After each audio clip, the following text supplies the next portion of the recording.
Hi friends, welcome to Sugan baby channel. நம்மளோட சின்ன garden நம்ம இன்றைக்கி பார்க்கலாம் ஃப்ரெண்ட்ஸ். முதல்ல நம்ம பீர்க்கங்காய் அறுவடை பண்ணிக்கலாம்.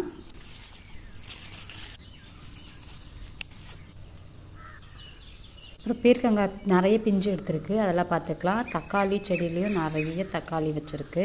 அப்புறம் நம்ம வெங்காய செடி நல்லா கொத்து கொத்தாக வச்சுருக்கு. தக்காளி எல்லாம் அவரை செடியில் நம்ம அவரைக்காய் பறிச்சிக்கலாம்.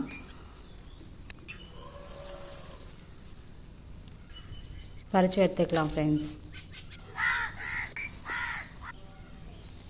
நம்மளுடைய கல்யாண பூசணிக்காயில் இப்போ தான் பிஞ்சு எடுத்துருக்கு. நம்ம பச்சை மிளகாய் பறித்து எடுத்துக்கலாம். பீர்க்கங்காய் வந்து நிறைய பிஞ்சிட்ருக்கு ஃப்ரெண்ட்ஸ். நம்மளுடைய பம்ப்கின் பார்த்துக்கலாம். நிறைய பம்ப்கின் நமக்கு நிறைய கிடச்சிருக்கு. இந்த தடவை நல்லா பெருசாக வச்சுருக்கு. இப்போ ஒரு 4-5 காய் இருக்குது ஃப்ரெண்ட்ஸ்.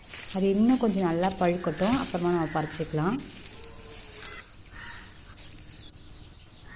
பூ நம்ம கொஞ்சம் பறித்து எடுத்துக்கலாம் சாமிக்கு வைக்கிறதுக்காக. நம்ம செடியில் பூத்த பூ, வாழை மரத்தில் வாழைக்குழையோ பூவும் செம்மையாக இருக்குது. நம்ம செடியில் பூத்த பூ சாமிக்கு அப்புறமா பூ எடுத்து தொடுத்துக்கலாம். இந்த செடியிலையும் பச்சை மிளகாய் வச்சுருக்கு. அதுக்கப்புறம் விநாயகருக்கு பிடிச்ச பூ, இந்த பூ கொஞ்சம் பறித்து சாமிக்கு வைக்கிறதுக்காக வச்சு. நம்மளோட செடியில் சொரக்காய் நிறைய பிஞ்சு வச்சுருக்கு ஃப்ரெண்ட்ஸ். இப்போ தான் பிஞ்சு கொஞ்சமாக இருக்குது, சின்னதாக இருக்குது. கொஞ்சம் பெருசானதுக்கப்புறம் அறுவடை பார்க்கலாம். நிறைய பிஞ்சு வச்சுருக்கு ஃப்ரெண்ட்ஸ். நம்ம கொய்யா மரத்தில் நிறைய காய் வச்சுருக்கு. இப்போ அறுவடையான காய் மட்டும் நம்ம அறுத்து எடுத்துக்கலாம். கொய்யாக்காய் நம்ம பறிச்சுக்கலாம் ஃப்ரெண்ட்ஸ்.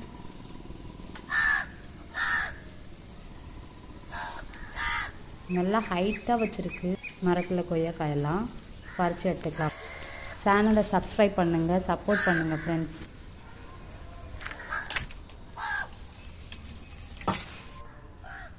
நம்ம என்னென்ன காய் அறுவடை பண்ணணுன்னு பார்த்துக்கலாம் ஃப்ரெண்ட்ஸ்.